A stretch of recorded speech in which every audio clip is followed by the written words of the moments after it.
Kim, I wanted to bring you in because the Cars.gov, and I recommend, America, you do not try this at home. I'm going to show it to you. This is somebody else's computer. I took it from their office because I wouldn't do this on mine. Yeah.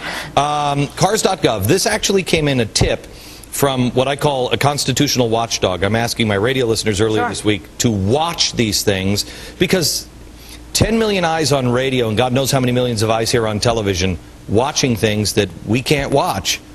This is a frightening... It really is. So people shouldn't go on it right now while you're doing Do not do this at home. Trust me, you'll understand why. Okay, can you take a shot here of this, Oscar? Here is Cars.gov. Let's say you go in, if I understand this right, I go in and I say, hey, I want to turn in my clunker.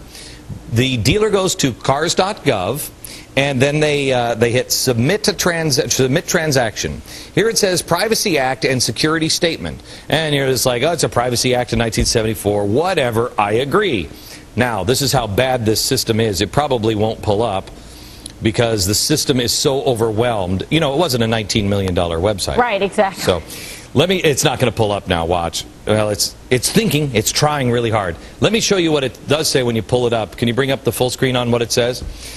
A warning box comes up and it says, this application provides access to the DOT Cars system. When logged onto the Cars system, your computer is considered a federal computer system, and it is property of the United States government, or any or all uses of this system, and all files on this system may be intercepted, monitored, recorded, copied, audited, inspected, and disclosed to authorized cars, DOT, law enforcement personnel, as well as authorized officials of other agencies, both domestic and foreign.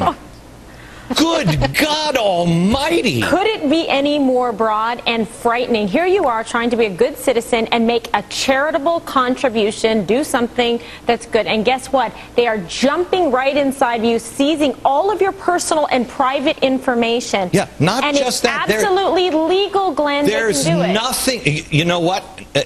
In a million years, I wouldn't click continue. You can't.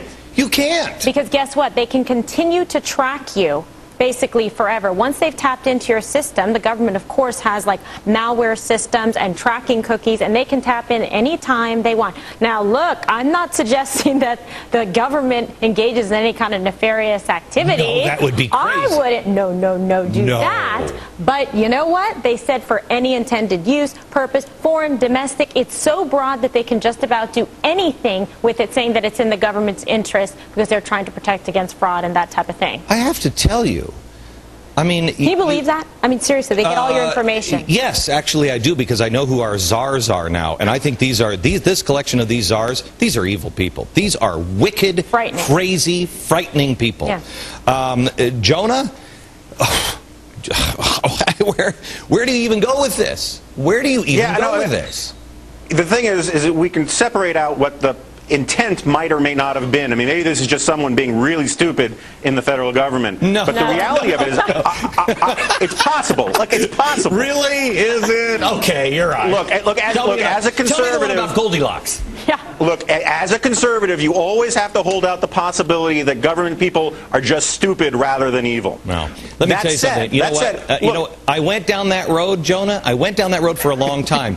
But all of this stuff fits together. When you see the czars that they're putting up there, it all makes sense. Look, these are people that just think that they're smarter than us and not only have to take care of us, but they need to make sure that they take care of the things they need to take care of because it's better for the collective.